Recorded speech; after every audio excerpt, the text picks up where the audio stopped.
Hey, everybody out there in podcast land. This is your host of Firecast, Severin Henderson. The podcast is presented by Department 3C. And this is an episode that I recorded in May of 2022. It'll probably come out sometime in July. I had a few issues trying to hunt down the audio for it. I had another file. I erased the file. I sent it the wrong way. I just did everything wrong that you can think to do wrong when it comes to sending a podcast and getting it to get out. So all my fault, but good for me. I found a way to adapt and overcome. So we do have the episode, and if the audio quality isn't the best, again, that's all because of me. It's all my fault. The producers here at Fire and Iron really saved me, so thanks to them. Shout out to them. But to go along with this episode, we talked to Brent VanBruaene of the Indiana River Rescue School.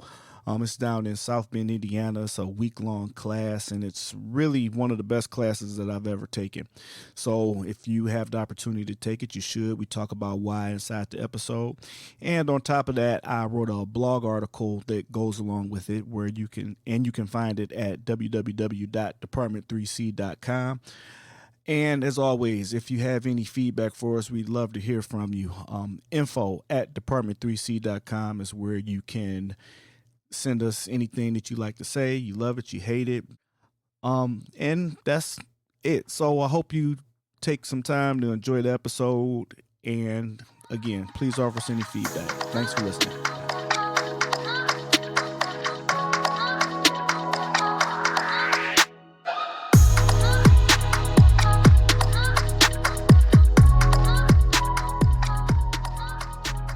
Hey, everybody out there in podcast land, this is your host, Severin Henderson, back again with another episode of Firecast. I'm here with Brent VanBruaene. Okay, I want to make sure I got it right. You got it, bro.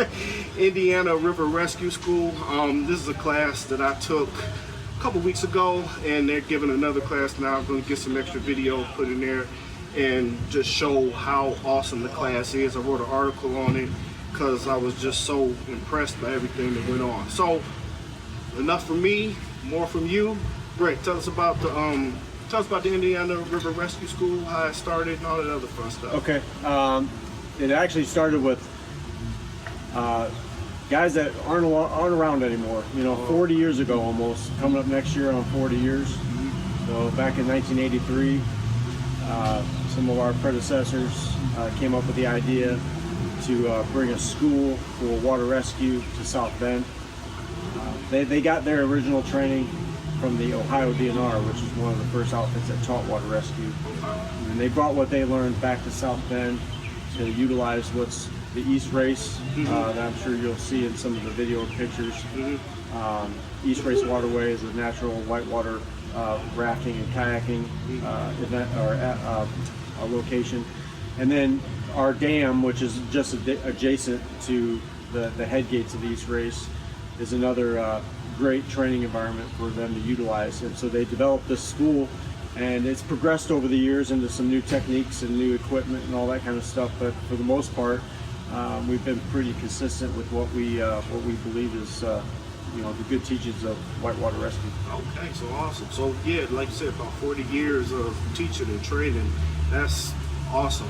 And I'm sure the program has grown from then, and the class that I took a couple weeks ago, like I said, to me it was just phenomenal. The equipment that you got, the training that you have, the instructors that you have. I know everything's a process, but how did you build up to make the program to where it's at now? I think it was that foundation that those guys back in the 80s brought to the forefront. Mm-hmm. There was a couple of pieces of literature that they drew from, that still is around today. Yeah. And then they teamed up with the Indiana DNR, which we still teach with. Those are some of our primary instructors that we teach alongside with. And they've got a huge skill set from the water realm of things. The Indiana DNR and law enforcement, they spend most of their time in and around the water tributaries within Indiana and all over the country. And so between their knowledge and the knowledge they received from their original training, that's how it all began. And then keeping up on it, all of our instructors, are really dedicated individuals. So they constantly self-study and try to really bring to the class the most up-to-date pieces of equipment, different techniques, all those things that are evolving throughout the rescue world to our school. And we've gained great relationships with other instructors from around the country through our International Association of Water Rescue Professionals, and that's a conference we hold here in South Bend. And that's what you led me right into what I was going to ask you about next. When I was doing the research for the article, you guys give out some literature to begin with on your website, and I clicked on that, and it took me to the other school. And it seemed like from reading it, getting into that conference or having that conference is a big deal. I definitely think it's a big deal if you're having it here in South Bend. Right. So can you tell me a little bit more about that organization? Yeah, it's an organization. I wish I could tell you exactly how long it's been around. Probably close to 10 years or so. Mm-hmm. It's a culmination of different instructors throughout the country pertaining to water rescue that got together and developed an organization where we could bring like minds together and decide what's being taught and what should be taught, and just kind of bounce ideas back and forth, and just it's a really unique situation where it's not competitive, it's more like a give and take, and we want to make sure that we're all learning from each other. And then the students that come to the conference then gain that same knowledge set. The good thing about it is it's really a networking event more than anything else, and allows us to learn as we go along as well. It'd be remiss to say that there's a gentleman by the name of Dave Apt. He's currently an employer with Mustang Survival, and he was one of the main players that brought all these people together. So he's in the private sector of the rescue world, and he had relationships with all of us as instructors and brought us together, and that's kind of how it started. That's awesome. Yeah. I like the fact that you said it's not like a competition, it's a meeting of the minds pretty much, because no matter where you're at, if you get there faster than I get there, it's not going to affect the rescue any different if you're doing it like we have people here from Montana this week versus where I'm at in Chicago. You need to know what you're doing either way. Now, another thing that you mentioned that I thought was really cool was those guys who started the program way back in the day. I think it was in part of the PowerPoint presentation, or somebody showed it on a piece of paper, but they literally drew the entire river and put the low end, the high end, left, right, just everything on that piece of paper. And we've come so far again today with the class, but you guys still utilize that, right? Oh yeah. Not even so much out of tradition, but because of how accurate it was. Right. Honestly, right. We could take Google images and all these different satellite images and kind of do the same thing, but what they drew up back then, almost 40 years ago, was exactly how the water is today. Yeah. And it's kind of neat for the students to also see that it's timeless, and something so simple could be so useful, so effective. Right. And in the fire service overall, it's a lot of why we do it this way, because that's how we always did it. But that's not the case with this. It's actually still working and still accurate. Yeah. So I love that about the school. Now, equipment wise, what have you seen change from kind of when you first started to where we're at today? You talked about the Mustang suits. I know we got the boats a little bit. Yeah, I mean, as far as PPE is concerned, it has changed dramatically, even in my short, 15 years doing the instructing portion of this, is that back when I first started this, and even further back, most people were wearing wetsuits or nothing at all. Oh boy. We know from the different deployments that we've been on and the different hazards that we go into, not only hazards within our own self, our impact hazards, but also environmental hazards. Right. Dry suits became the standard across the industry of water rescue, because it does keep you contained and protects you from the elements. We're going into floodwaters. We teach a lot of floodwater type skills, and that's really what's happening around the country. And in those floodwaters is some pretty bad stuff. Right. So I think that's probably the biggest change from a PPE perspective, or personal protective equipment. And then you have boats, different types of boats. Now we have really high-end inflatable rescue boats, where we used to use John boats, which are still used in many parts of the country still today because of their ability to withstand a beating. Right. But inflatable boats are also something that's more prevalent. They're quite more expensive, but they have a lot of uses. I think maybe you saw a PWC or a jet ski just drive by here. No, that was awesome for the Yeah, camera those shot. are new. That's newer. I mean, there's some pluses and minuses. There's some downsides to it, but there's also a lot of upsides. It's fast and it's efficient to put in the water, and it can act as a good rescue craft. And then there's just small things, small pieces of equipment, rope rescue equipment that we didn't have before. But you know what? To be honest with you, a lot of the skill sets have remained the same. Yeah.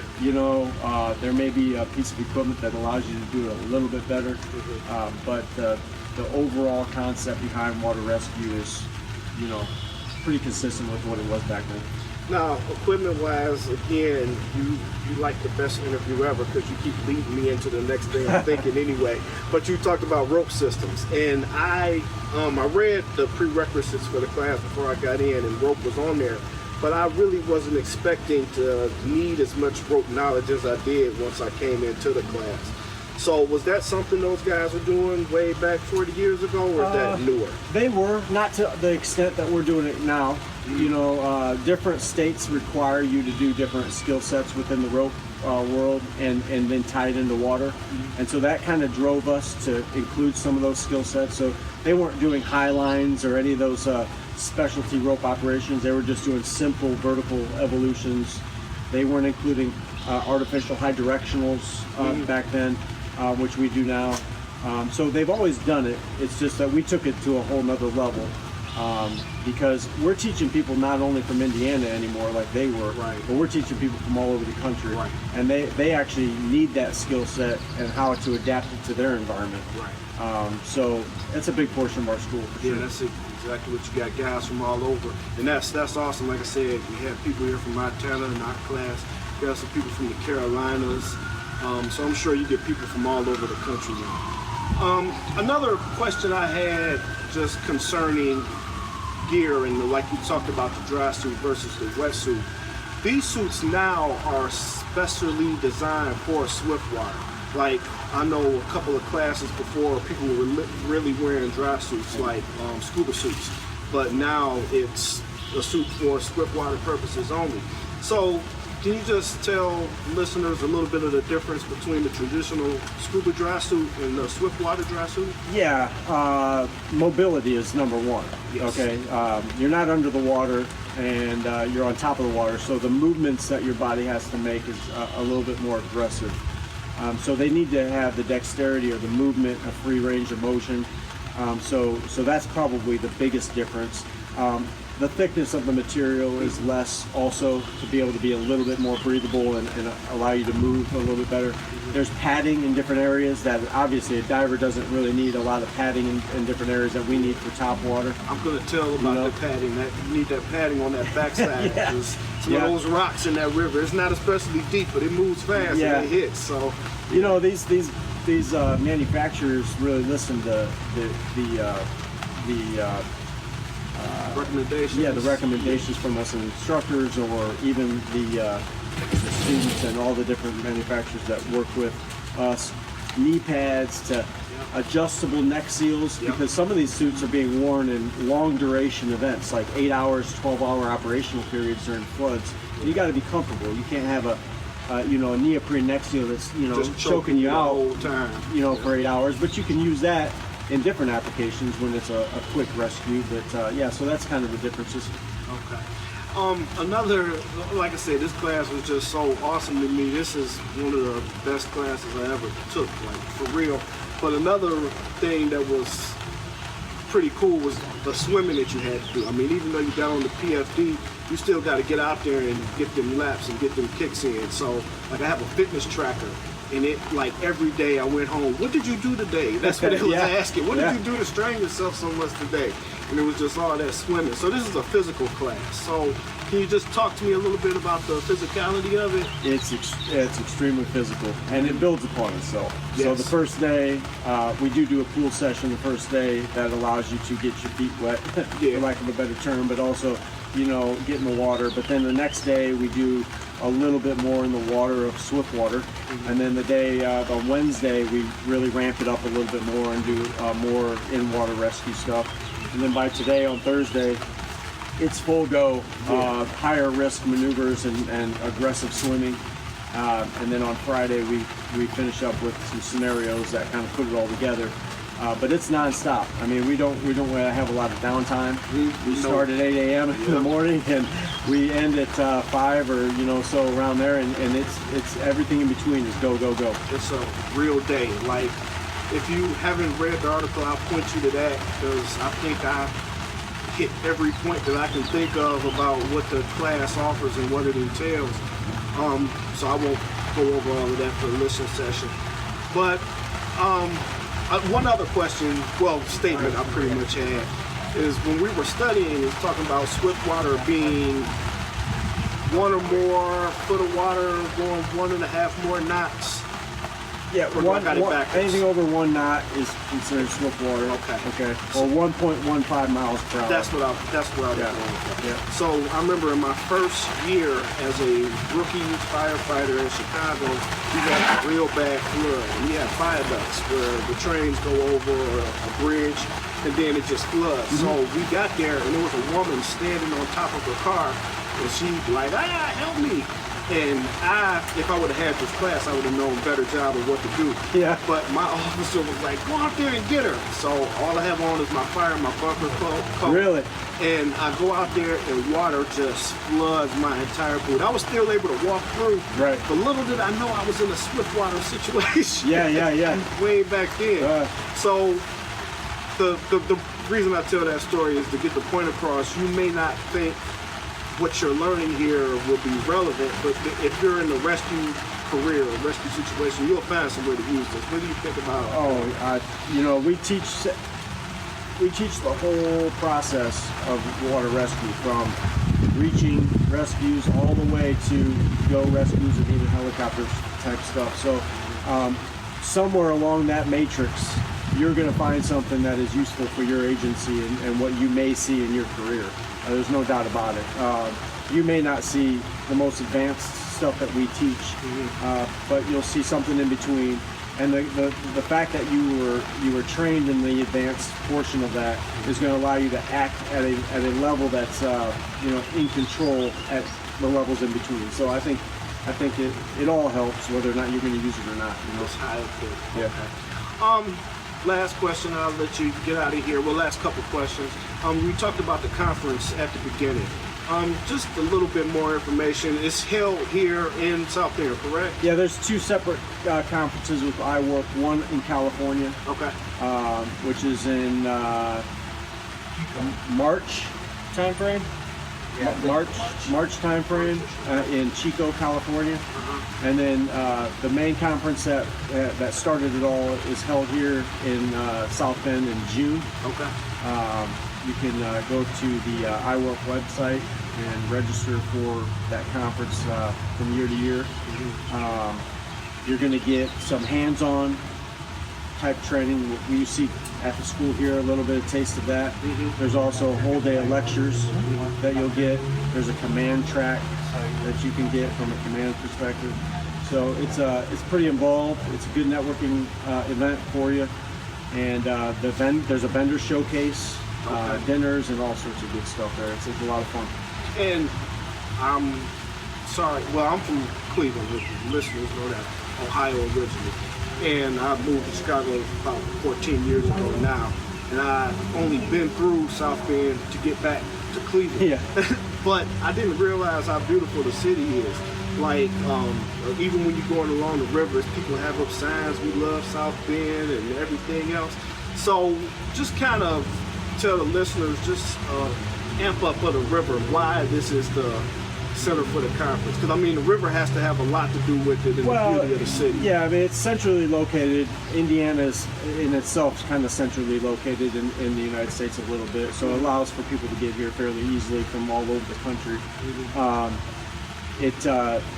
It really lends itself well because of the logistics of our site, similar to why our school is so successful. You don't have to travel far to get to different training sites. Everything is within walking distance. Right. And not to mention, it's also directly adjacent to our conference center in the South Bend area, Right. with many hotel locations and places to eat. So logistically, it's just you just can't beat it.